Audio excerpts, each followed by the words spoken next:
Welcome to the Central Illinois Business Leaders Podcast, where business owners, thought leaders, and community champions from across Central Illinois come to share their story. The Central Illinois Business Leaders Podcast. Anything less would be uncivilized. What's up, Central Illinois? I'm Derek Hayden. I'm here with Garrett Ulmer. We are your hosts for the Central Illinois Business Leaders Podcast, powered by Zambu. Zambu is a delicious grapefruit or a wild berry vodka-based spirit infused with a Brazilian buzz button. It's smooth, tasty, and leaves you with a signature tingle. Learn more at ZambuLiquors.com. Zambu, taste the tingle. All right, Central Illinois, today's guest is the Director of Finance at Rural King. He's the president of Emerald Acres Sports Complex and owner of the future Warren James Winery. Ladies and gents of Central Illinois, please welcome Blake Pierce. How you doing, Blake? Good. How are you doing? Doing great, man. Doing great. We appreciate you joining us. But before we get into your story, Blake, I'm going to kick it over to Garrett, and we're going to take you through our speed round questions. Well, before we jump into those speed round questions, Derek, if he's the director of finance at Rural King, Derek has an obsession when he goes to Rural King that he is in love with the popcorn. Yep. So if that topic ever were to come up, just know you've got a raving fan that would drive from Shelbyville to Mattoon just to get your popcorn. Okay. Wow. So don't cut that out of the budget. If that's right. The things you're looking at. Okay. Gotcha. Before we do the speed round questions, I will tell a quick story on that. So I do some speaking in the insurance industry. And part of what I talk about is value propositions and what sets you apart from your competitors. And I have a page where I ask the crowd or the audience, what are some experiences that they've had that is a positive experience, that was a standout experience, and also a negative experience. So I share my positive experience as Rural King because of the popcorn. So the popcorn brings me, and I always end up buying something. So, I'm sure you have a good idea of how much the popcorn costs the entire organization, but yeah, I think it was a few years we've looked at it, but I think we spend something like $1 million a year in giving out free popcorn. So I'm sure that's great. That's great.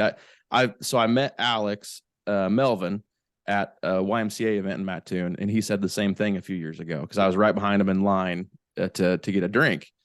I said, hey, I just want to say, I want to introduce myself and say thanks for the popcorn. It's been, it's one of my favorite things to do. He's like, yeah, we spend just around $1 million a year, but everybody loves it. It's kind of our thing. So anyway, that's my 2 minutes on the Rural King popcorn. Well, now that Derek's smelling buttery popcorn, we'll focus on you for a minute here, Blake, and we'll go through your speed round questions if you're ready. Sure. All right. First concert that you ever attended? Oh, probably REO Speedwagon. All right. Nice. I don't know that we've had that one yet. Yeah. Great. Favorite movie? Animal House. Great. I love it. Favorite ice cream flavor? Chocolate mint.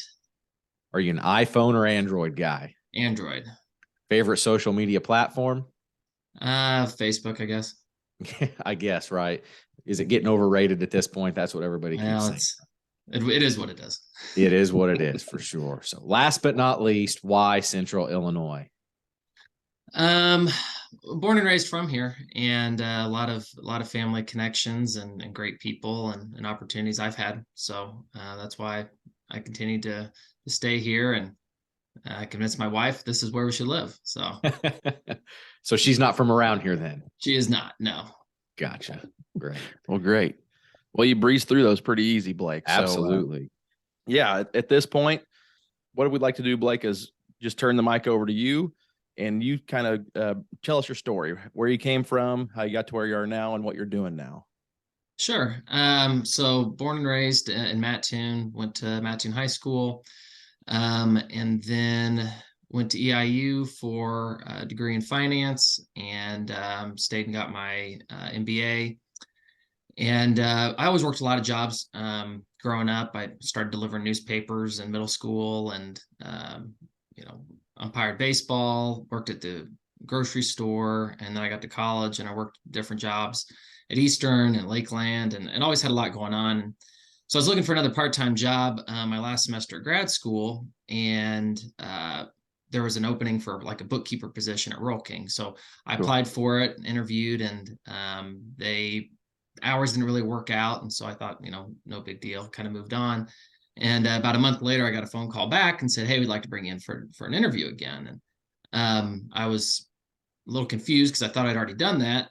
And but I went in and they explained that the company was growing and they needed some more assistance in the office, specifically in finance. And it hadn't really had a financial analyst before, but kind of wanted to create that role. And so I was looking at it like you have to have a first job somewhere. I was graduating in December. I had a lease in Charleston through May, so I thought this could work. And a little over 10 years later, I'm still there. I had the opportunity to kind of grow as the company grew. When I joined, we had 50 something stores, and I think we were about 500 million in revenue at the time. And it feels like the back office was about 30 people back then. And today, we got 135 locations, a $2.5 billion company. There's like over 300 people in the office now. It's night and day. So Awesome. Kind of moved up in that area. And then I went and oversaw our real estate kind of division of the company for 5 years, choosing new store locations, overseeing our properties like the Cross County Mall when we acquired that and worked on some of that redevelopment. And then a little less than a year ago, I transitioned back to the finance team as we need a little bit more support there. And so that's what I'm doing today for Rural King. As part of my job when I was in the real estate area, I was also in charge of kind of economic development and community involvement. Cool. So I always had a passion for being involved in local organizations that I cared about, and I'd kind of done that on my own. And fortunately, I got the opportunity to kind of be a conduit for Rural King and some of the things we have interest in within the community. And that's what ultimately led to my involvement with the sports complex as Rural King kind of helped spearhead that initiative. And I think at last count, I sit on like a dozen boards or committees of some kind. I got to start getting off of those. But I have a hard time saying no when it's something that's kind of for the general improvement of the area. Sure. That's great. That's great. Yeah. Yeah. So on the Rural King side, obviously you're in the finance division. Rural King has become a staple of Central Illinois and other communities as well. And I know you said that you were involved in the kind of the economic development and community development side of things for a while. What has pushed? Is it just leadership, or is it just a desire to help the community that's helped them? But it just seems like Rural King continues to innovate and become integrated into every community that they're in. Yeah, I think we found that really being a good corporate citizen, aside from making you feel good and being a good thing to do, it is actually a really good business approach. People want to do business with people they feel care about their communities.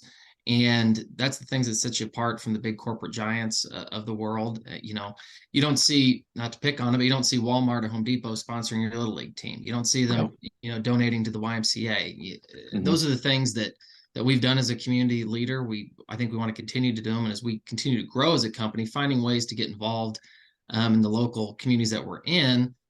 For instance, our preferred philanthropy is 4-H. And so we donate a ton of money in every community. Our store managers are all involved in the county fairs. They go and they participate in the auctions and things like that to try to really get involved. And we encourage our managers in all 135 communities that we're in to find a way to get to know their customers and understand what makes their community tick and what's important. Yeah, that's great. One thing that I've seen as well from Rural King is their ability to target their clients. So they understand their target market and their clients better than, like you mentioned, the kind of the big box stores, I guess you would say. So, I don't want to get political or anything like that, but one thing that I remember with especially the firearms division, there's a firearms division and Rural King's had a big push with that, was their support, because they understand their community and who they're serving. And they made a stance of, hey, we're going to continue to support this. We know this is something you need. And it's not just that division. It's just the entire store. They've done a great job. And I think what other business leaders that are listening to this could take from it is identify your target client. Make sure you're serving the people that you are working with in your community. And don't try to get too crafty.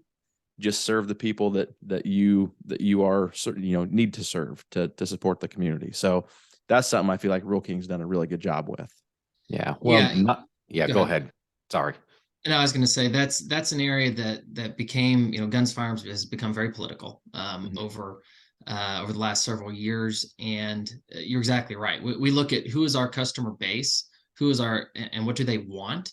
And I can tell you those are items they want us to carry. And there's Democrats that love guns, there's Republicans that love guns, and those are people that shop our stores. And so we want to lean in, we want to be different in those areas that make sense. And I think that's true for any business. And so there's certain companies that have gotten out of that product line. And I'm not going to say that was right or wrong. I'm hoping they looked at their customers and decided that was the right choice to make. Yeah. Yeah.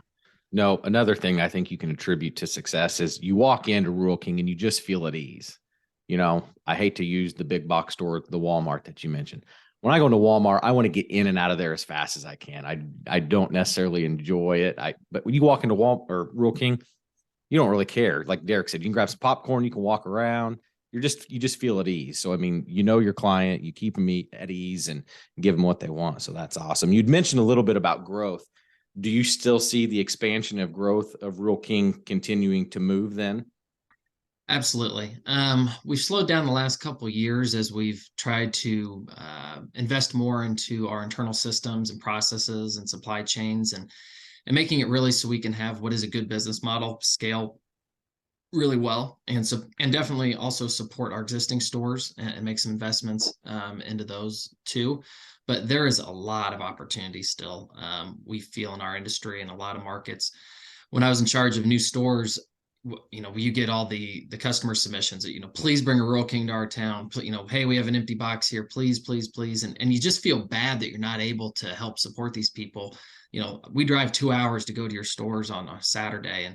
And so the opportunity is immense. We need to be responsible and good stewards of the company and help it grow so we can help out those people. Sure. That's great.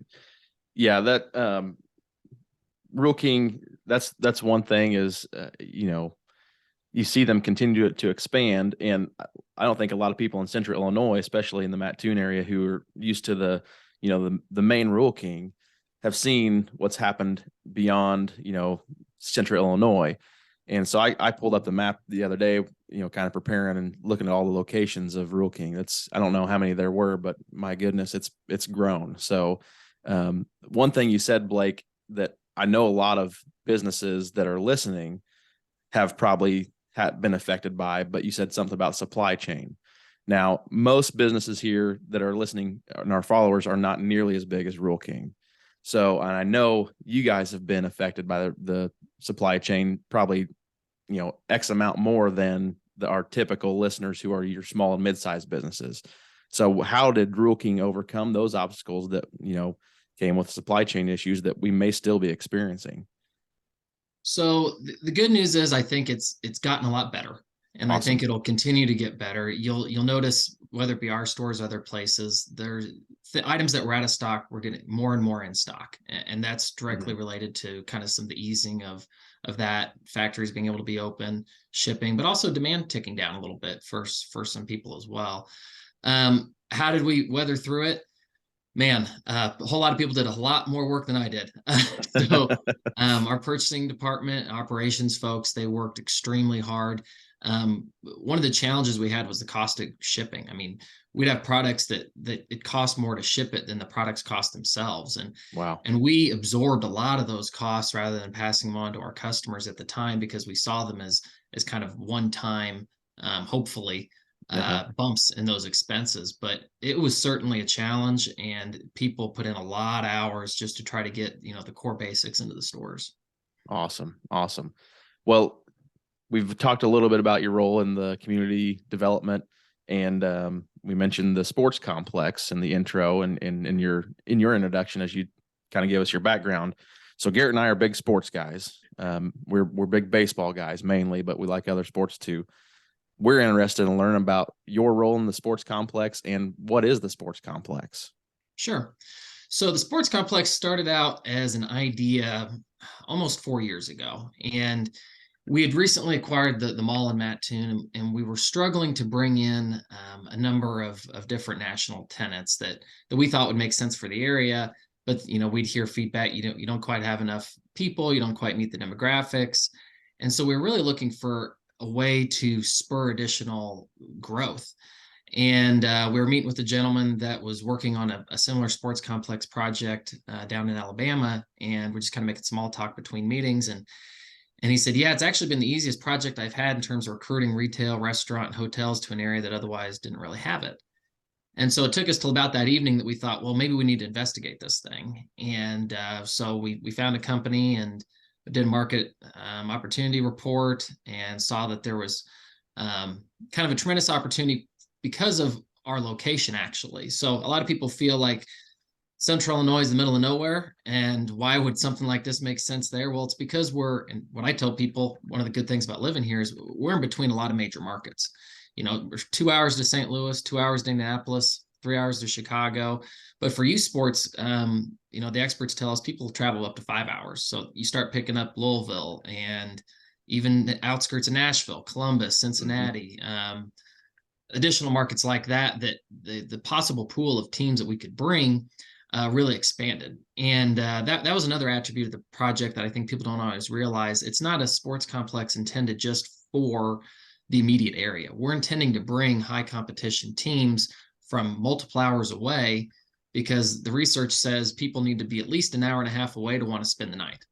And you get the dollars by people staying overnight and having dinner and shopping in the stores and things like that. So we felt like it was a good enough idea to talk to the city about. And so we brought their officials in to make sure that they didn't tell us, heck no, stop working on this. And we did financial studies. We pushed the project forward, and we kind of unveiled it to the public about 15 months ago that this was something that we were working on. We did not have it all figured out at that point. And we've hired a lot of really good consultants and professionals that have experience in doing these things and putting these types of projects together to figure out how in the heck do you pay for something so expensive?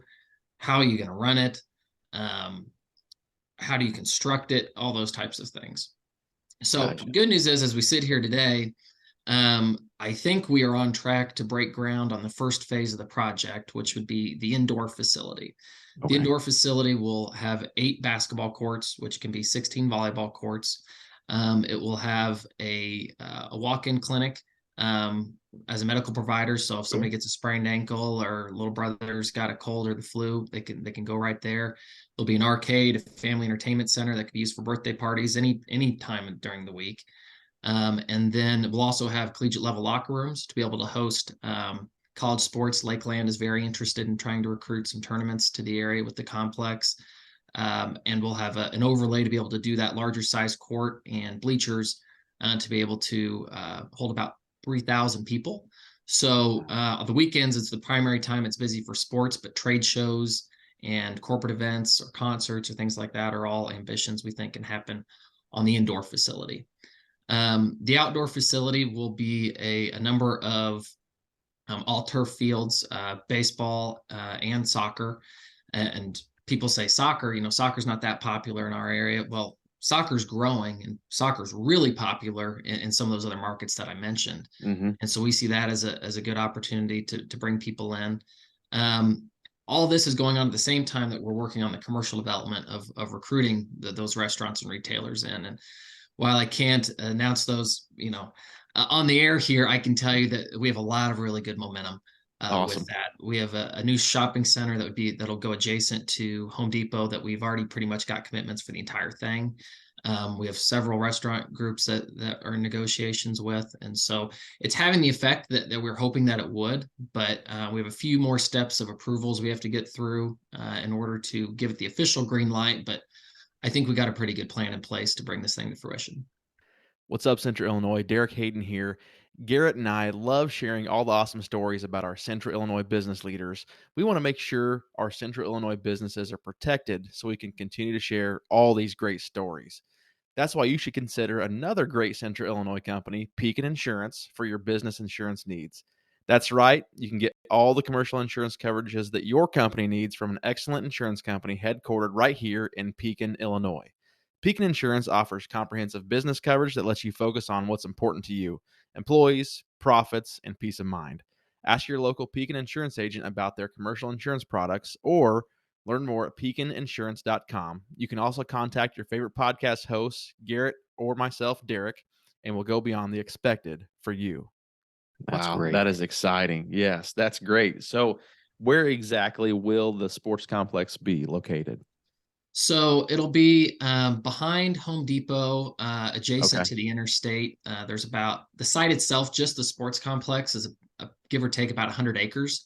Okay. And that ground is currently owned by the principals of Rural King, who are donating that to the project in order to make it happen. These projects are tough to pull off. Sure. Youth sports, if you guys, he says, sounds like you're into sports, youth sports has changed a lot from Yeah. even probably when we were Drastically. kids playing. Yeah. These facilities are tremendous. The level of competition continues to increase, and it's just kind of the way that industry is going, and it's only projected to continue to grow. But very few sites are designed in order to be what we're calling fully walkable. So if you want, you could park your car at a hotel and you could walk to the games, you could walk to restaurants or shopping and have it all right there at a location that's right off the interstate and really convenient. If you guys have traveled to some of these before, that's usually not the case, or you're driving to multiple fields all over the place. So we think that's one way we can keep the site competitive, is having that customer service in mind. Where are bathrooms? How are they accessible? Is there plenty of parking if you have all the events going on? And make it a site that people don't just come to when it opens, but a site that they want to come to 20 years from now. Very cool. So the biggest question, always is when you start something is when it is what? Finished and ready. Do you guys have an idea or target of what you're thinking? So I think the indoor facility will, if we break ground in May, we're optimistic that we could have it open and operational sometime Q2 of 2024. Okay. Cool. The outdoor side, the primary way in which that's being funded is by the future property taxes and sales taxes of that new commercial development. So that's not any new tax increase or anything like that. It would be on that new commercial development, and that we have to wait until we have enough leases or purchase agreements signed with national credit tenants to be able to bond out those proceeds. Okay. Like I said, the good news is that's going well. So I'm optimistic that by the end of this year, we'll have enough of those to be able to greenlight that portion. Outdoor goes a little quicker than indoor. So I think it's possible that the outdoor facility could be open in, call it summer of 24 as well. But that one's a little bit more in the air. Gotcha. Man, I'm looking forward to this. I've got two boys heavily involved in baseball. One's 8 years old and one plays 12U. So exciting news for us to have something like this coming so close. We've had to travel to Jacksonville and other areas to get this type of stuff. And so extremely excited to have that come into our area. Definitely. Yeah. And people's, what was the motivation? Well, for Rural King, and I think you guys mentioned you've met our owner, Alex, not exactly the world's biggest sports guy. So people are like, why is he, why sports? It's the economic development opportunities.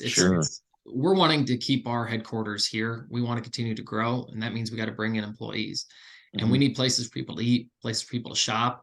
And for people that have kids in sports, the opportunity to spend a few more weekends near home and improve the quality of life and bring that type of an asset to our community, we think can really set us apart for people. As you guys might know, Mattoon's not always the area that people dream of moving to if they're not from here. But if you can add some unique features like that, we think it can really move the needle. Yeah, Agreed. absolutely. Agreed. Yeah. No, you guys are along the right thought process. And there's not much that I guess attracts people to Central Illinois unless you do something unique like this. If there's an opportunity for them to grow and build a lifestyle they want here, that'll attract them. So I'm excited to see this thing come to fruition. That's awesome. So as we get closer to the end of the show here, Blake, we mentioned in the intro, you are the owner of the future Warren James Winery.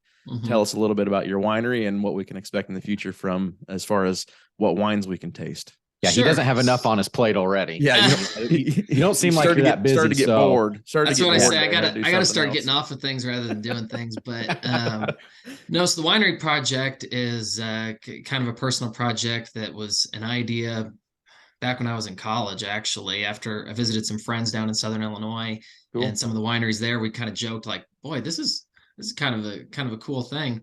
And so my brother Cole, he went to Eastern as well. Got his degrees in sports administration and entrepreneurship, and realized he didn't really want to move to be within the industry of sports, which really limits your opportunity there. It's kind of like trying to be a college coach, but not wanting to move to where an opportunity is. So Yeah. he kind of recalibrated, and we kind of talked at the time of, I think the wine industry is growing. And so he enrolled in a program through Washington State University out West and got his certifications in wine business management, enology, which is the making of wine, and viticulture, the growing of grapes. And then we've been planning and talking about this probably for 5 years. We were looking at where to maybe do one of these when it looked like we could pull it off on our own. And we looked at closed facilities in Southern Illinois and other places in Central Illinois. And we just thought, boy, it'd be cool if we could do this in our home area. And there's nothing like it in Coles County. And the closest winery is about 30 minutes away. And so we started looking for a site. We had a number of criteria, because with wineries, you want it to be far enough away that you feel like you're kind of escaping and they're able to relax in a nice atmosphere, but not so far away that's prohibitive of people wanting to go there. We also wanted some varying geography, which in Central Illinois sometimes is tough other than just flat cornfields. And so we kind of settled on somewhere between Mattoon and Charleston, probably south of Route 16. We spent about a year trying to find a site. Fortunately, we found one off Lerner Road. So if you go basically a mile-ish south from the new hotel on Lerner Road, we're right off the road there. If you drive by today, you'll see a sign up and a building under construction. People are following us on Facebook, Warren James Winery, or warrenjameswinery.com, as we're kind of posting updates as things are going. But Cole planted 8 different varieties of grapes that can thrive in our climate. You can actually grow grapes about anywhere, but it has to be the right kinds. He planted those last spring, and so it'll probably be a couple more years before we can use those grapes to make wine. But in the meantime, we'll bring in juice and fruit to make wine in the interim. And then we'll also always probably have to bring in certain varieties that we can't grow here. And so we plan to have some dry wines, some sweet wines, some fruit wines, hopefully to capture something for everybody's palate. And we'll also do some relatively simple menu, but enough food that we want the concept. If you want to have a meal there, you can do so. So pizzas, sandwiches, appetizers, things like that. And depending on how construction goes, we're hoping, we haven't set an opening date yet, but we're hoping that to be in May. Gotcha. That's great. Wow. Well, that's exciting, man. Well, It is. if anybody out there listening wants to try to keep up with someone, Blake's the one to try to keep up with. It sounds like you're leading the pack with doing some cool things, man. So that's awesome. Yeah, That's great. Cool. Well, we are actually getting close to 30-minute mark, Blake. Before we jump off of here, you just mentioned where they can find information about the winery. We've talked about Rural King. We've talked about the sports complex. Anything else that you'd like to leave our listeners with before we jump off of here? Yeah, I'd say as it relates to the sports complex, if you go to playemeraldacres.com, you can see some of the latest information on that. There'll probably be some things in the press coming up, because we'll need a city council vote on one piece of that in order to give it the official green light. That'll probably be in the next 45 days. And there'll also be opportunities for additional fundraising and support for that. And you can find that online as well. Great. Excellent.